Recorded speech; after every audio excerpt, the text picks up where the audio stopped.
Welcome to Get Rich Education. I'm your host, Keith Weinhold. We're going broad today because world geopolitics and geography intersect with real estate investing.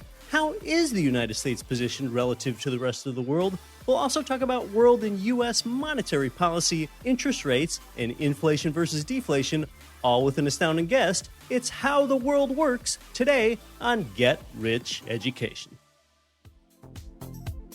MC Lobsher is the host of the Cashflow Ninja podcast and president of Producers Wealth. He is on a mission to help you achieve financial independence and freedom as soon as possible. He achieves this by integrating the infinite banking concept with real estate investments to increase your returns and recapture cash flow that you are not even aware of that you're losing. MC shares the number one strategy of investors in his holistic wealth creation course at yourownbankingsystem.com. Learn the easiest way to create wealth and passive income with real estate. Now you can access the best deals without the stress or hassle of having to find, renovate, or manage those investment properties. Narada Real Estate saves you time by providing you with passive income investment properties in some of the best U.S. markets. Learn more at PassiveRealEstateInvesting.com and download your free copy of the ultimate guide to passive real estate investing. There's no obligation and nothing to buy. Simply visit PassiveRealEstateInvesting.com. You're listening to the show that has created more financial freedom than nearly any show in the world. This is Get Rich Education.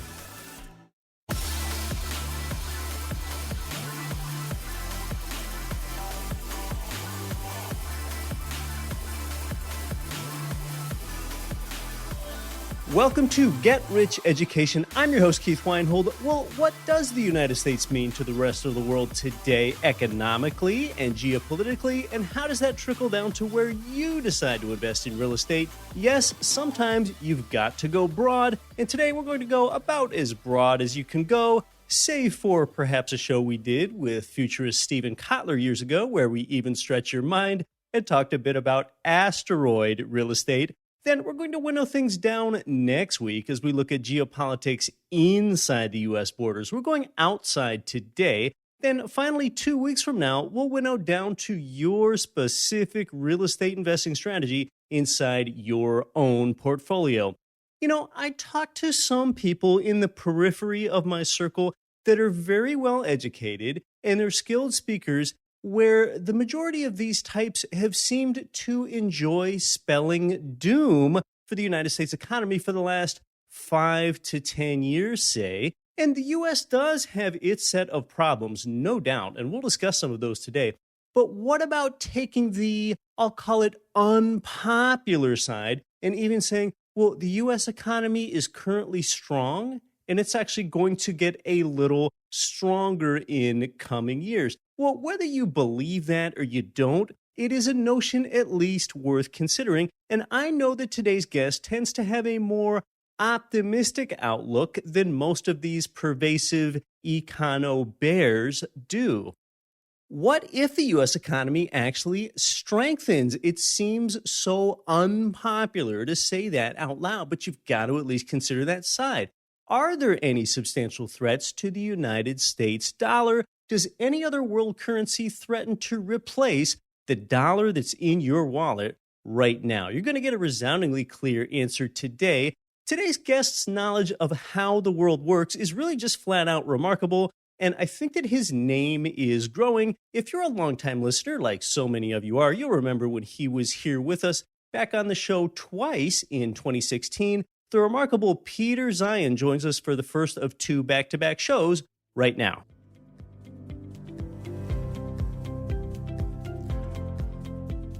Our world is an increasingly complex place full of risk and opportunity, and the ability to make sense of it and make confident decisions can determine control or disadvantage, foresight or miscalculation, and even the difference between your failure and your success. And unfortunately, today's overwhelming media environment makes it nearly impossible to distinguish news from opinion, truth from spin, what matters and what doesn't. But today's guest helps you make sense of the world unlike anyone I've ever met. He combines an expert understanding of demography, economics, energy, politics, technology, and security to help you prepare for an uncertain future. He provides a select group of clients with direct custom analytical products. And today, those clients that he works with represent a vast array of sectors, including energy majors, financial institutions, business associations, agricultural interests, universities, and the U.S. military. He's a critically acclaimed author whose books, like The Accidental Superpower and The Absent Superpower, have been recommended by Mitt Romney, Fareed Zakaria, and Ian Bremmer. He's also a highly sought-after public speaker with a keen eye toward what will drive tomorrow's headlines. His irreverent approach transforms topics that are normally dense and heavy into accessible, relevant takeaways for all audiences. Welcome back to Get Rich Education. It's been a while, Peter Zeihan.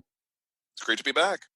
Oh, it's so good to have you here. And Peter, since you were last here, maybe 2.5 years ago, so much has changed in the world. Number one is the United States has a new president. But today we're talking about how the world works. That is such a gigantic topic, how the world works. But you're perhaps the only person I've ever met that can possibly tackle it. We want to view that through a lens of how world events affect United States real estate, especially, and nearly everything does. First of all, when it comes to other nations, the U.S. is in what I would think of as relative peacetime. What are your thoughts? We are in the longest and greatest period of peace and prosperity in human history. The normal way the world has worked is a bit Hobbesian. You'd have locations with decent geographies where they could generate some capital and some food and some industry, and they would use that as a platform to expand their footprint into neighboring territories, or once you got to deep water navigation in the industrial era, to reach across the world to grab chunks of the world that hadn't modernized yet. And that's where you got the big globe-spanning empires of the 19th and early 20th centuries. With World War II, that entire system caught on fire and burned down, and the Americans tried something different. Instead of everybody having a separate system that was in a world of all against all, the Americans used their Navy, which was the only one to survive the war, to patrol the global sea lanes for everyone so that anyone could go out and expand economically and financially and culturally without having to actually shoot at anyone. We know this is the global order. We know this is global trade. We know this is an era of open markets. This is new. It didn't exist before 1945. And so we have seen countries as diverse as, in terms of imperial powers, as Germany and Japan, all of a sudden being thought of as Scandinavian socialists, and areas that had never really been able to integrate or grow like China could and became regional superpowers. But this is all new. This is all, more importantly, this is all artificial. And it's only going to last so long as the Americans remain involved in the global system.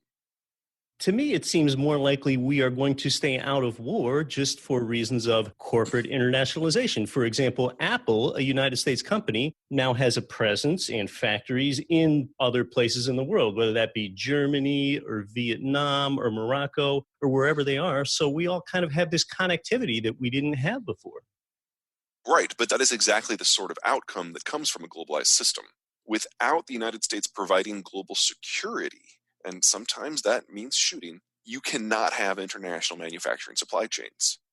For places in East Asia, roughly 100% of their manufacturing supply chains are dependent upon global maritime shipping. Keep in mind that the big players there, South Korea, Japan, Taiwan, and China, don't share a single land border. Everything goes on the water. And so if you can't have maritime commerce, you can't have that Apple supply chain. In Europe, it's a little bit better because they do have internal continental ways of moving things around, but you're still talking about well over 70%. The United States, we're really not dependent at all. So you can actually have that sort of system within North America without necessarily needing to have a global security strategy. But everything about global finance and energy and agriculture and manufacturing today is dependent upon a global security regime. And the problem that the rest of the world has is that no one and no constellation of powers can substitute for what the Americans can do. And with the Americans politically losing interest, everyone economically has to find another way to operate. Now, I've heard you say recently that the global order used to serve American interests, but that's not true anymore. Tell us about that. The United States didn't come up with this just because it thought it would be fun. I mean, sure, we like to do things because they're different, but that wasn't the justification here. The Americans were in Western Europe and occupying Japan in the immediate aftermath of World War II, and they were looking across the horizon, and they're really liking what they see. The United States had over 1 million men in Europe at the time. And we were looking down the barrels of the Soviets, who had just carried out the most horrific military advance in history, going through Central and Eastern Europe. And the Soviet war machine was terrifying. It was based on a complete ignoring, almost a celebration of high casualties. It was intimidating, it was armored, it was backed up by Air Force. It was not the sort of thing that the United States felt that it could stand against. So the Americans needed to convince dozens of other powers to stand with it. And if you were West German or Dutch or Korean or Chinese at the very end of World War II, you're looking at the Soviet Union, you're like, oh, I think I'd better cut a deal rather than face this down in war, because nobody thought they could stand. So what the United States did was basically bribe everybody. The entirety of the global order, the entirety of global trade, the entirety of the idea that the American market will be more open than anyone else's was designed to bribe everybody in to a pan-national alliance that could stand against, encircle, contain, and in time crush the Soviet Empire. We basically paid everybody to be on our side. And it worked. But then when November 1989 rolled around and the wall fell and the Soviet Union dissolved, the Americans had no idea what to do the next day. Now, we had a president at that time, George Herbert Walker Bush, who was the right man for the job. He had a background in intelligence and economics. He had run the CIA. He had been an ambassador, vice president, obviously. And he had gone out of his way his entire career to be as politically non-involved as possible, to be bipartisan. And so he had great relationships with everyone on both sides of the American political aisle and with every world leader who mattered around the world, up to and including Mikhail Gorbachev and ultimately Boris Yeltsin. He was the right person in the right job with the right mindset in the right position at the right time. So, of course, us being Americans, we voted him out of office. And we never had a conversation in this country about what should happen in the world next. You remember the 1,000 Points of Light in the New World Order? Right. That was Bush Sr.'s attempt to get this country to have a conversation about what is next and what we do want out of the world and what we are willing to do to achieve it. But because that conversation never happened, we've now been through 3 entire presidential administrations under Clinton, W., and Obama that never bothered to have that conversation. And we've just been on strategic drift. We've maintained all the structures of the global order, but we've kind of forgotten about the fact that we used to get something for that. And without the Soviet Union being there focusing minds, there's a lot of question both in the United States and abroad as to why we're doing this in the first place. It used to be that the Americans maintained a position of strategic primacy in the wider world because that was necessary to contain and fight the Soviets. But since 1989, and especially since 1992, American primacy has been a goal in of itself. And that not only doesn't make sense, it's not sustainable. And we're now reaching a point where militarily, the United States is losing the capacity to impose its will at any point of the globe at any time. No primacy means no order. We've reached the point where economically the rest of the world has grown to a point that the United States can no longer afford the system. No American economic involvement, no order. And we've reached the point politically that the American left, the American right, and the American center thinks the United States should have a lower profile in global affairs. And no American involvement means no global order. So it doesn't matter how you slice this cat. This is over. And the question becomes, what does everybody do the day after the global order ends?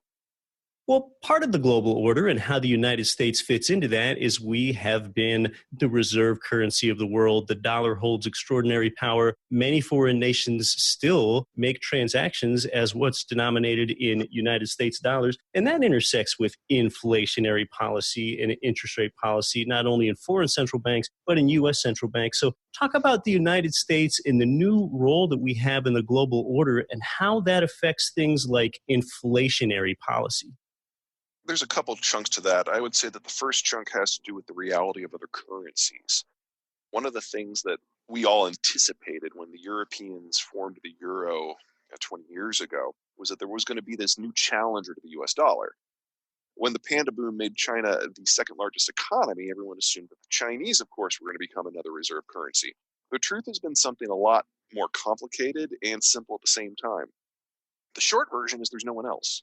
The longer version is that if you are going to be the global currency, you have to, for the most part, not really care what the currency does on any given day. Now, the dollar is the perfect medium for this because the whole concept of the global order is we pay you all to be on our side. And the United States never bet its economy on its own geopolitical gambit. Remember, the global order was never about the money for the United States. It was about the guns, not the butter. And we paid everyone to be on our side. We are not a global trading nation. Based on how you're running the math, the United States tends to rank at the very bottom in terms of countries that trade with the rest of the world as a percentage of GDP.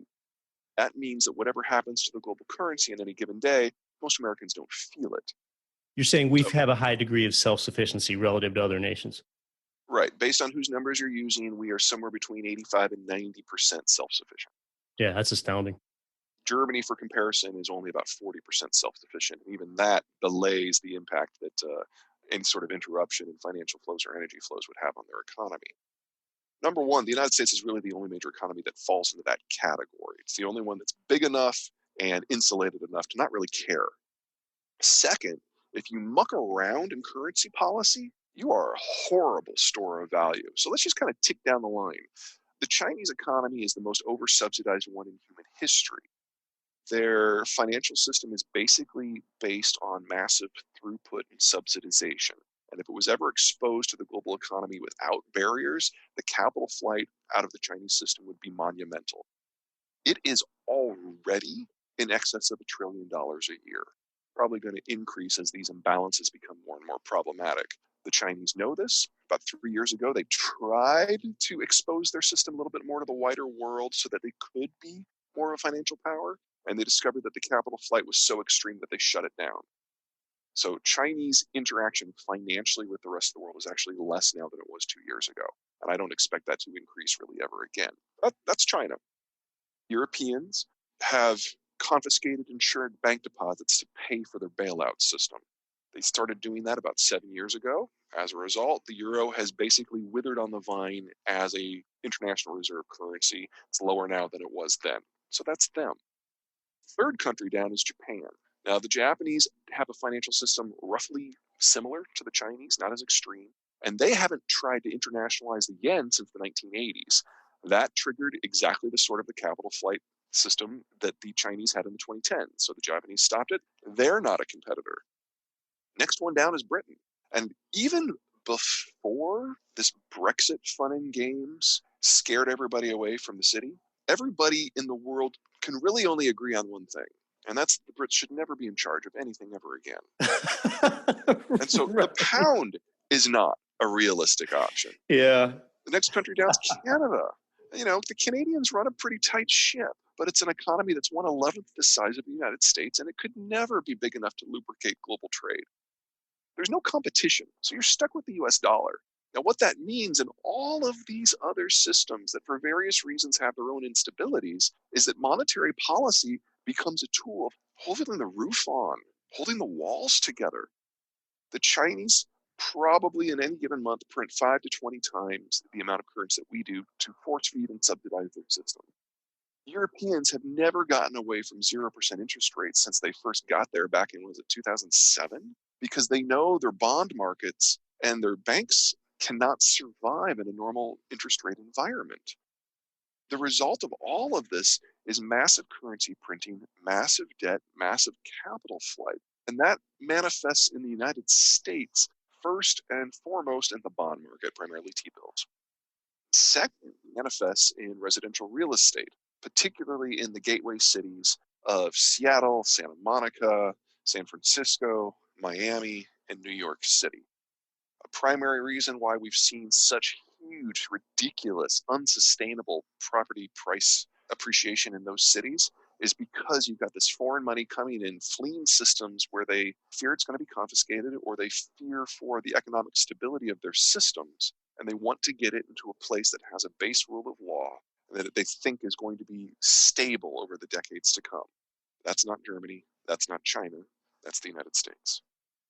Well, there's so much to touch on there. I think 10 or maybe even 5 years ago, people predicted that China's economy would be bigger than it is at this point now, but they've run into problems with slowing growth. We know they stopped their one-child policy, but the lag time with that long-time one-child policy that they had has helped to slow their growth. And there are so many other things to touch on there. But one commonality is that they're printing a ton of currency in China, and they're really doing that everywhere. So there is that tug toward inflation because everyone is debasing their currency. We don't have any currency in the world pegged to gold anymore. So there's really no check with balancing the amount of dollar printing with a certain amount of gold reserves anymore. And then on the other end, we have a deflationary tug of cheaper labor as we continue to outsource labor to other countries. So how do you see it playing out in the world order and as far as that trickles down to the United States order with inflationary tugs versus deflationary tugs on currency?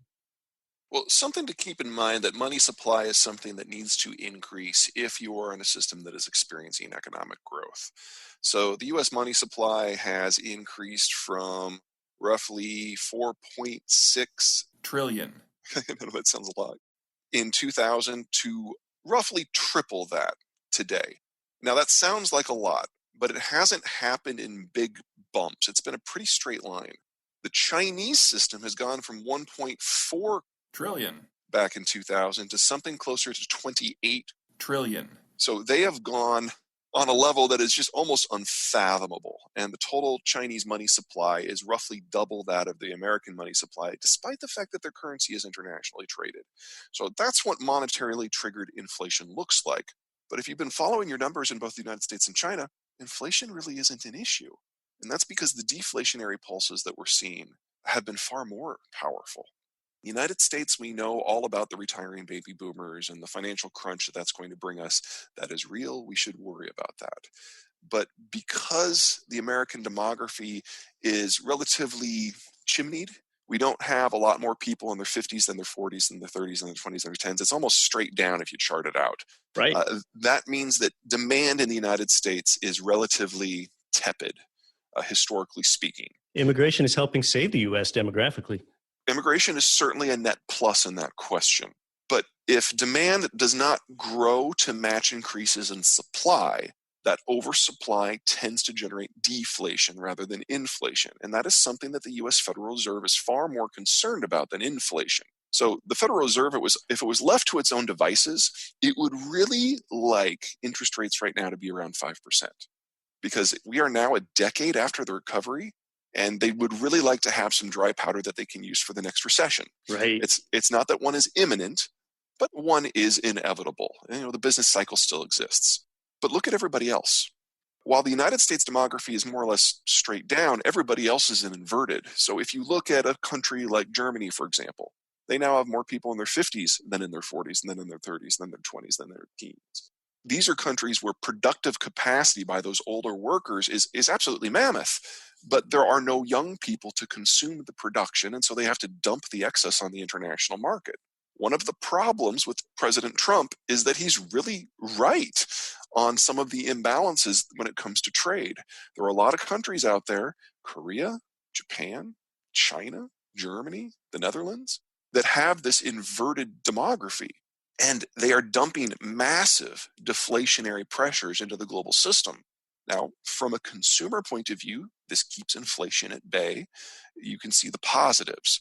But if you look at it over the longer term, with the Americans not reproducing to the degree that they used to, and the developing world completely unprepared to pick up the slack, you get a deflationary spiral of the sort that we have not seen since the Great Depression. And with much of the advanced world in the process of aging into mass retirement, and that's just like 3 to 5 years away, this is going to come a lot sooner than most people are expecting. But ever since 1913 and the creation of the Federal Reserve, the long-term trend has been decidedly and emphatically inflationary. Don't know if you want to believe the farcical CPI, but that's often been between 2 and 3% per year for the last decade or something like that. Don't you think inflation will win out over deflation because it's just so easy to go ahead and print more dollars, or not necessarily?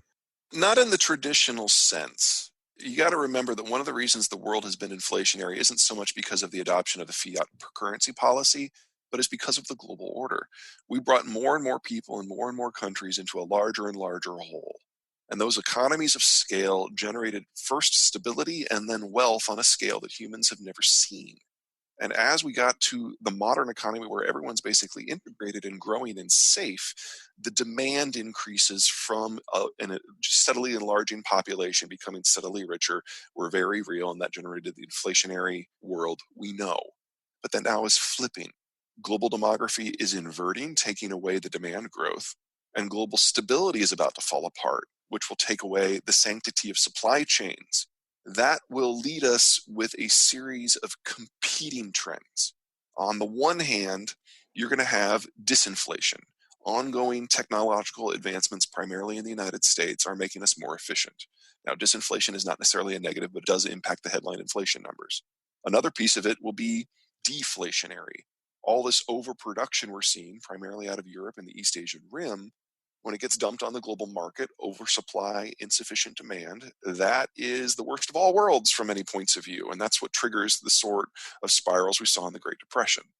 The third piece is inflationary, because when you break down the supply chains for the raw commodities inputs, things like oil, you provide inflationary spikes that can crash systems. Now, you lump this all together into a headline inflation number, and I'm using air quotes here for headline inflationary number, and who knows what it's going to look like. It's going to be starkly different for every country that you're looking at. I would guess that in the United States, it's going to be pretty close to zero. The United States is going to be a net exporter of fuels by the end of this year. The NAFTA system is relatively self-contained when it comes to manufacturing supply chains, and slow but steady population growth in North America should provide ongoing, if mild, increases in demand. That's more or less the world that we've become used to, just on a smaller scale. But if you look in the wider world, it looks nothing like that. Everywhere else, they're going to be talking about energy shocks and production disruption shocks and demographic shocks all happening more or less simultaneously. In some countries, that'll mean a deflationary death. In some countries, that will mean an inflationary death. And what it all has in common is no matter where you are on that circle, you're trying to get your money out. And there's only so many places you can send it. Most of them are in the United States. We're talking with Peter Zeihan about how the world works, inflationary policy, interest rate policy, and geopolitics, and how that all relates to you as a real estate investor. More when we come back with Peter. I'm your host, Keith Weinhold. Finally, Total Control Financial gives you checkbook control of your 401k and IRA money to invest in real estate. It's time to get your retirement money into your own checking account, but you've got to avoid the little-known tax that you'll pay with any self-directed IRA. Instead, it's time for the QRP. Learn more and get your free copy of the QRP book by text messaging QRP in all capital letters to 72,000. For a real estate investor like you seeking an income property loan, go to Ridge Lending Group, NMLS 42056. Over the years, you've heard President Chaley Ridge generously devote her time to you here on the show as a guest. Ridge provides investment property loans in most U.S. states, and you're going to find out how they've helped more people realize their dreams of real estate financial freedom than any other mortgage lender in the entire nation when you get started at ridgelendinggroup.com. This is Richard Duncan, publisher of Macro Watch. Listen to Get Rich Education with Keith Weinhold, and don't quit your daydream.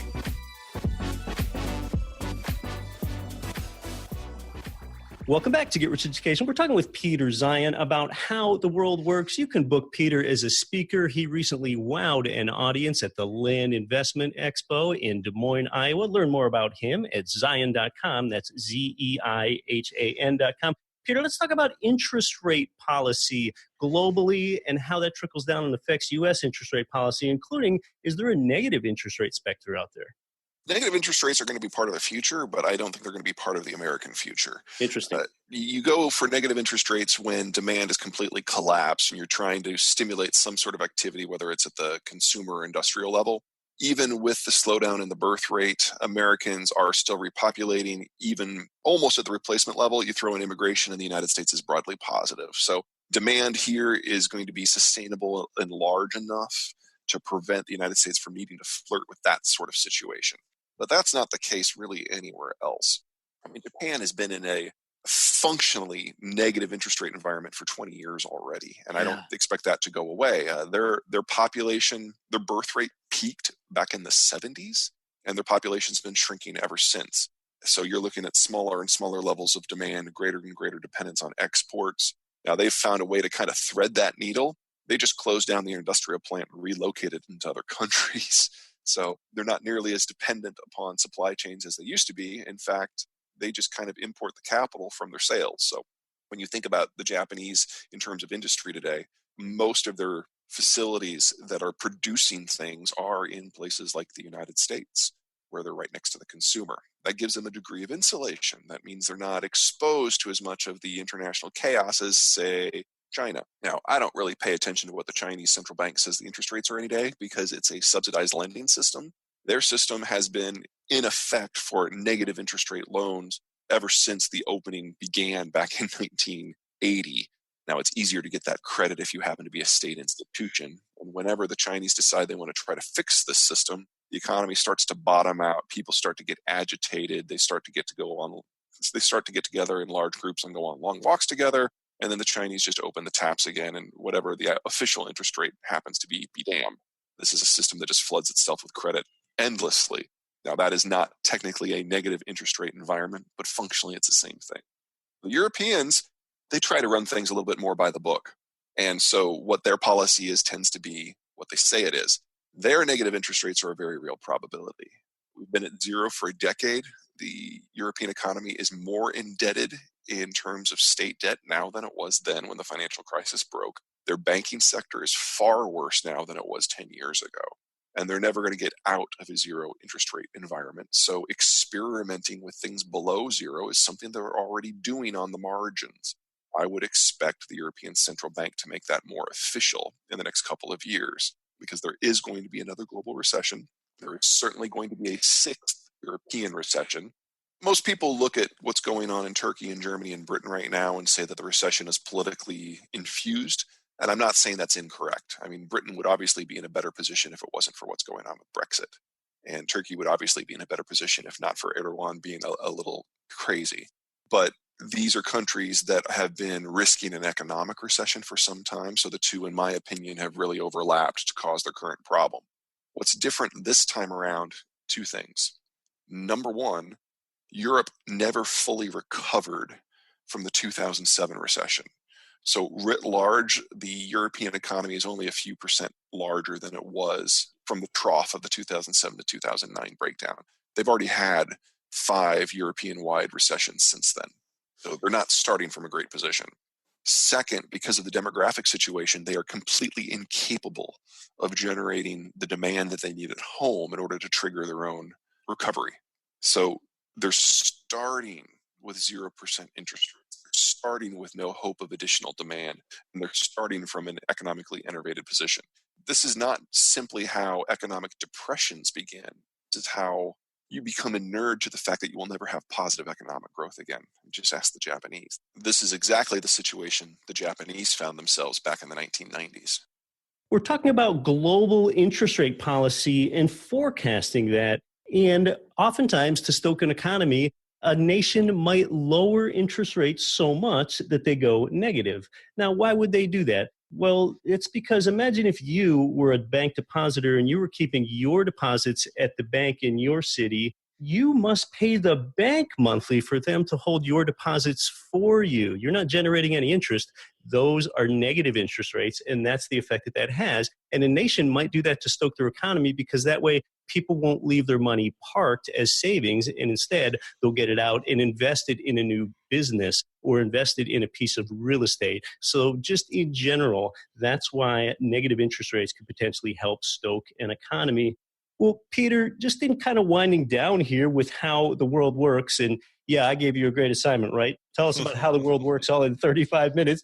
But are there just any particular nations that you would want to focus on how the world works and how they're especially important economically as that might relate to the United States, whether that's Russia, it always intrigues me how Russia still seems to have a great influence on politics when they only have 145 million people. China and India, Japan, Middle East, Europe, Latin America, any place in particular that might affect the U.S. economically? Well, I think you can pretty much break everybody down into two categories. Those that can interface with the United States in a constructive manner that provides some growth opportunities for both sides, and those that are probably going to be imploding and providing those rivers of capital. Whether or not those rivers of capital will be metabolized in a useful manner is another issue, but they do have the effect of overall lowering American borrowing costs, which obviously is what folks in real estate care about. So let me kind of break those down. First, the positive. It's really hard to go wrong with Mexico. I'm not suggesting that everyone should roll into Mexico and do some FDI or portfolio investment, but Mexico is the only country in the world with a decent demography that already has privileged access to the American market, which means it's really the only one that has a guaranteed growth flight plan, if you will, for the next couple of decades. Now, profiting from that specifically can be a little tricky because the rule of law in Mexico is weak. Financial products are hard to come by. It's difficult to buy property. All those normal concerns apply, but that doesn't mean it's not going to be a success story. I'd also look very closely at the countries in Southeast Asia, Myanmar, Vietnam, Indonesia in particular. These are places that are sufficiently isolated from some of the global trends that they're probably not going to fall into chaos like a lot of other countries. But they're young, they're dynamic, they're adapting technology, and you can throw in a relatively small amount of capital and get a pretty big bang for your buck. They're probably going to be some of the fastest growing economies in the future, and a little bit of a partnership with the United States would do all very, very well. On the flip side, the countries that are likely to suffer kind of the biggest breakdowns and generate the largest volumes of capital flight, you got to start with China. Chinese economy, everything that has succeeded about the Chinese economy is based upon American global guaranteeing of the order. And if you remove global trade and global energy markets from the equation, China goes back to being, to be perfectly blunt, a country that is on the verge of civil war. That has historically been China's norm, and we're about to get a lot more normal there, which means this world's second largest economy and one of the fastest growing economies of the last century is about to go away in the way that we've about it. It's likely to cease being a united power, and for every step of that degradation, there's going to be massive spasms of capital flight as locals are looking for places to store their cash or invest in projects that are more likely to not necessarily generate themselves a return, but are more likely to preserve their capital in any form. Keep in mind that a lot of this capital is scared and it's not sophisticated and it just wants to get out. And if they get half of their cash back 10 years from now, they consider that a win because it means they got something out at all. I'd also be paying a lot more attention to Europe right now. Now, part of that is part and parcel of Brexit. There is no version of Brexit that is going to be pleasant. Until we've got a final deal, money is going to be hemorrhaging out of London because it needs security and it doesn't know where to go. The United States is a good place for it to park until it figures that out. Now, there isn't going to be a Brexit deal that is friendly. The way European policymaking works is each individual country has veto power. There's never been a version of a Brexit divorce deal that could make it both through the British Parliament and through all 27 of the EU members. And you have to be unanimous for this to go, which means there's going to be a hard divorce, which means that London is going to not have any sort of arrangements with the European Union when it comes to financial transfer. The United Kingdom then has to turn to the United States, which is the only country of size and proximity that can possibly, even theoretically, replace the European Union as a trade partner. Well, that's going to come at a price. And so London as a financial district is over. It's all going to get redistributed with the lion's share going to New York City. That means the world's second largest financial hub is going to liquidate, and most of that money is going to come to New York. That's astounding. I think a central theme here is that the United States has its set of problems, but nearly every other country in the world seems to have a bigger set of problems. Much bigger. Well, that's really interesting. Well, Peter, thanks for chatting about how the world works. There are very few people, if any other in the world that I've ever met, that could possibly take this on. How can our audience learn more about you? You can subscribe to the newsletter at www.zeihan.com and watch that space because it'll tell you where I'm going to be and what media is going on. You can also follow me at Twitter, which is PeterZeihan. I try to keep it simple. Peter Zeihan, it's been great having you back on the show. Pleasure.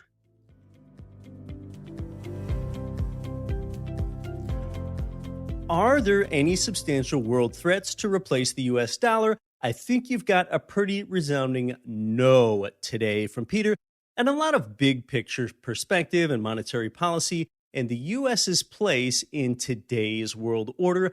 I find it remarkable how you can ask Peter seemingly anything like nearly no one else I've ever known, and he is a speaker for hire. Like I mentioned, I know a real estate group that brought him in to speak recently as his name seems to be growing. Learn more about Peter Zeihan, again, that's Zeihan, by searching him on YouTube and seeing him speak, and connect with him at Zeihan.com.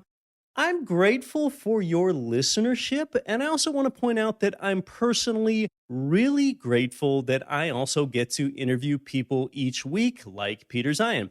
Seemingly, you could ask him about the geography and economy of Asia's Mekong Delta to California's Sacramento River Valley to the Allegheny River Valley in Pennsylvania, and he'd have substantial answers for all of that, like he somehow was just in each one of those three places over the weekend somehow.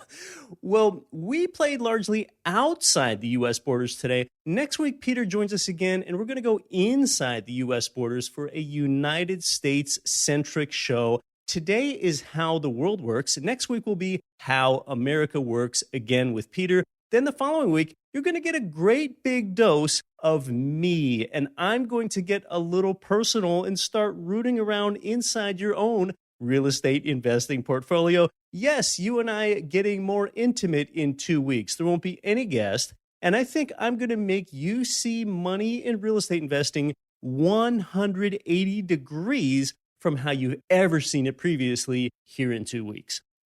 Big thanks to our remarkable guest, Peter Zeihan, today. If you run an organization in any related field, consider that Peter Zeihan is a speaker for hire, and I am thrilled that you know about him. And hey, aren't you glad that you tuned in? Now you know how the world works. Until next week, I'm your host, Keith Weinhold. Don't quit your daydream. Nothing on this show should be considered specific, personal, or professional advice. Please consult an appropriate tax, legal, real estate, financial, or business professional for individualized advice. Opinions of guests are their own. Information is not guaranteed. All investment strategies have the potential for profit or loss. The host is operating on behalf of Get Rich Education, LLC exclusively.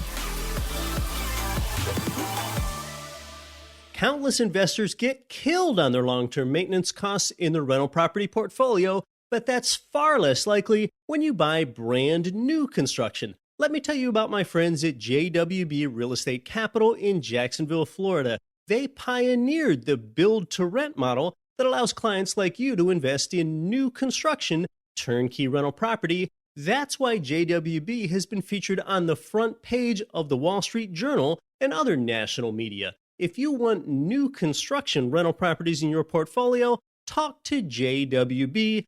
Give them a call at 904-677-6777 or visit them at newconstructionturnkey.com.